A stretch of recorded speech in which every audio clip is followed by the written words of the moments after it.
Heart of Darkness by Joseph Conrad.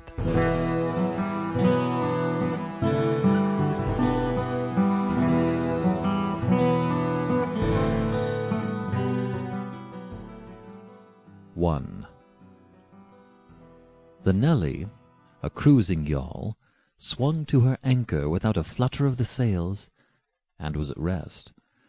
The flood had made, the wind was nearly calm, and being bound down to the river, the only thing for it was to come to and wait for the turn of the tide. The sea-reach of the Thames stretched before us like the beginning of an interminable waterway.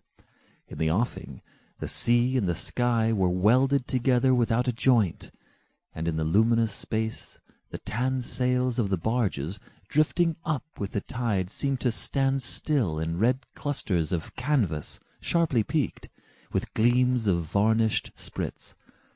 A haze rested on the low shores that ran out to the sea in vanishing flatness.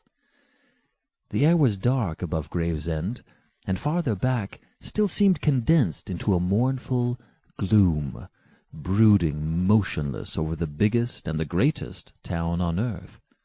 The director of companies was our captain and our host. We four affectionately watched his back as he stood in the bows, looking to seaward. On the whole river there was nothing that looked half so nautical. He resembled a pilot, which to a seaman is trustworthiness personified. It was difficult to realize his work was not out there in the luminous estuary, but behind him, within the brooding gloom. Between us there was, as I have already said somewhere, the bonds of the sea. Besides holding our hearts together through long periods of separation, it had the effect of making us tolerant of each other's yarns and even convictions. The lawyer, the best of old fellows, had, because of his years and many virtues, the only cushion on deck, and was lying on the only rug. The accountant had brought out already a box of dominoes, and was toying architecturally with the bones. Marlow sat cross-legged, right aft, leaning against the mizzenmast.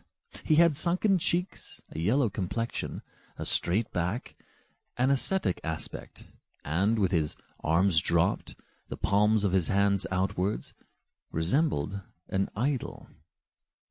The director, satisfied the anchor had good hold, made his way aft, and sat down amongst us. We exchanged a few words lazily. Afterwards there was a silence on board the yacht. For some reason or other we did not begin that game of dominoes. We felt meditative, and fit for nothing but placid staring.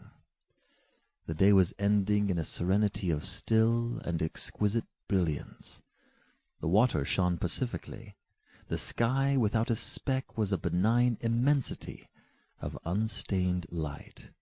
The very mist on the Essex march was like a gauzy and radiant fabric, hung from the wooded rises inland and draping the low shores in diaphanous folds. Only the gloom to the west, brooding over the upper reaches, became more sombre every minute, as if angered by the approach of the sun. And at last, in its curved and imperceptible fall, the sun sank low, and from glowing white changed to a dull red without rays and without heat, as if about to go out suddenly, stricken to death by the touch of that gloom brooding over a crowd of men. Forthwith a change came over the waters, and the serenity became less brilliant but more profound. The old river in its broad reach rested unruffled at the decline of day, after ages of good service done to the race that peopled its banks, spread out in the tranquil dignity of a waterway leading to the uttermost ends of the earth. We looked at the venerable stream, not in the vivid flush of a short day that comes and departs forever, but in the august light of abiding memories. And indeed, nothing is easier for a man who has, as the phrase goes, followed the sea with reverence and affection, than to evoke the great spirit of the past, Sample complete. Ready to continue?